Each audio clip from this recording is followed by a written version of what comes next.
कविताको शीर्षक छ यति कुरा जाने हुन्थ्यो। यस कविताको रचनाकार हुनुहुन्छ ब्रिजेश उप्रेती। यति कुरा जाने हुन्थ्यो। भड्खालोमा देश पर्यो सबै मिली ताने हुन्थ्यो। देश बाँचे म बाँच्ने हो यति कुरा जाने हुन्थ्यो। देश बाँचे म बाँच्ने हो यति कुरा जाने हुन्थ्यो। राम्रो देश बनाउन नेता उनै स्वार्थी परे। नराम्राको भिडबाट राम्रोलाई छाने हुन्थ्यो।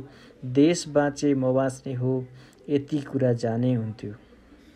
नुहाउँदै गधालाई जुनी बित्ने हो कि साथी। गाई बन्ने कहाँ हो र यति सत्य माने हुन्थ्यो। देश बाँचे म बाँच्ने हो यति कुरा जाने हुन्थ्यो। देश बेची आफ्नो महल सजाउन खोज्नेलाई जनताले देशद्रोही राष्ट्रघाती ठाने हुन्थ्यो। देश बाँचे म बाँच्ने हो यति कुरा जाने हुन्थ्यो।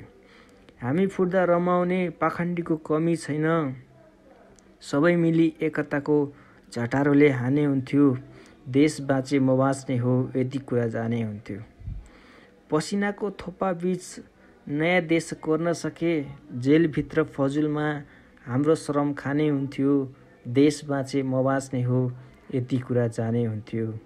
भड्खालोमा देश पर्यो सबै मिली ताने हुन्थ्यो। देश बाँचे म बाँच्ने हो यति कुरा जाने हुन्थ्यो। देश बाँचे म बाँच्ने हो यति कुरा जाने हुन्थ्यो। धन्यवाद।